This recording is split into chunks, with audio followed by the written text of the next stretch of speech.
স্রোতের অযথা জেদের কাছে এবার অসহায় আত্মসমর্পণ করতে হলো সার্থককে। হ্যাঁ বন্ধুরা, ভিডিওটা লাইক দিয়ে দেখতে থাকুন। স্রোত হঠাৎ করেই সার্থককে থামিয়ে দিয়ে বলতে থাকে যে স্যার, একদম আপনি বাইরে থেকে পায়েস অর্ডার করার চেষ্টা করবেন না, কারণ আর যাই হোক না কেন তাহলে লোক ঠকানো হবে, আর আমি সেটা চাই না যে আমার সংসার জীবনের প্রথম পরীক্ষার মধ্যেই আমি লোককে ঠকাই বা বোকা বানাই। আমার সেটা আর যাই হোক না কেন শিক্ষায় বাঁধবে, কারণ আমি এই শিক্ষাটা কোনোদিনও আমার পরিবারের কাছ থেকে পাইনি। ওদিকে এই কথা বলা মাত্র সার্থক বলে থাকে যে তাহলে তুমি কী করবে বলো তো?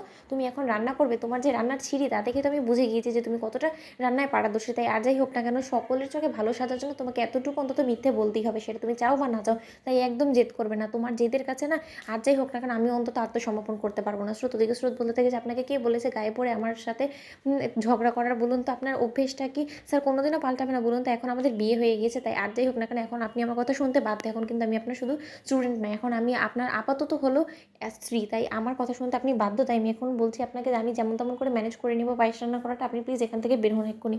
এ কথা বলা মাত্র সার্থক বলতে থাকে যে তার মানে তুমি অনলাইন থেকে ডেলিভার করা সেই পায়েসটা সকলকে নিজে বানিয়েছো বলে চালিয়ে দিতে পারবে না, তাই তো বলছো? তাহলে ঠিক আছে, আমি ওখানে দাঁড়াচ্ছি, দেখি আমি তুমি কী করে রান্না করো, আমার সামনেই তুমি পায়েস রান্না করবে। তখন এই কথা বলা মাত্র স্রোত বলতে থাকে ঠিক আছে, আপনার যদি সন্দেহ আছে আমার উপরে আপনি একদম ভাববেন না, আমি দেখুন সব কিছু কী করে ম্যানেজ করে ফেললাম। তো বৌমনি কাছ থেকে রেসিপিটা নিয়ে নিয়েছি, তাই যে করেই হোক না কেন আমি পায়েসটা ঠিকই রান্না করে ফেলতে পারবো, আপনি শুধু দেখুন। ওদিকে কথা বলা মাত্র স্রোতের পাকামোর কারণে স্রোত যখন দুধটা বসিয়ে জাল করতে থাকে, ঠিক সেই সময় দুধের ছিটাটা স্রোতের হাতে লাগা মাত্রই স্রোত যখন চিৎকার করে উঠে, ঠিক সেই মুহূর্তে সার্থক স্রোতের এই যন্ত্রণা দেখে সার্থক স্রোতকে বকাঝকা করতে থাকে আর বলতে থাকে যে দেখলে তো তুমি নিজেকে কি করে আঘাত করে ফেললে, তার জন্যই তোমাকে বলছিলাম যে এই পাকামো করা বন্ধ করো, আমরা বরঞ্চ বাইরে থেকে অর্ডার করে দিই। সেটা তো তুমি শুনলে না, তোমার সত্যবাদী যুধিষ্ঠির সাজা খুব শখ তাই না? সরো এখন, আমি তোমাকে হেল্প করছি। দিকে কথা বলবেন তো স্রোত বলতে গেছে স্যার আপনাকে কে হেল্প করতে বলেছে বলুন তো, আমি আমার মতো করে ম্যানেজ করে নিব।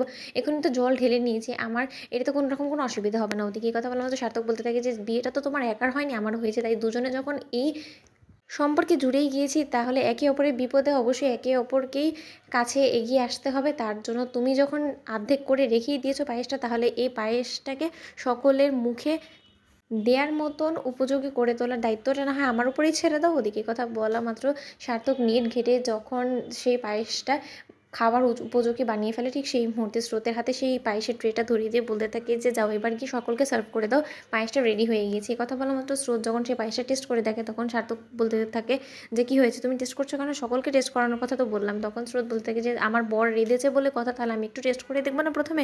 তাই টেস্ট করে দেখলাম স্যার, সত্যকার অর্থে অতুলনীয় স্বাদ হয়েছে। আপনি বিশ্বাস করবেন না, এটা কেউ ভাবতেই পারবে না যে আপনি রান্না করছেন।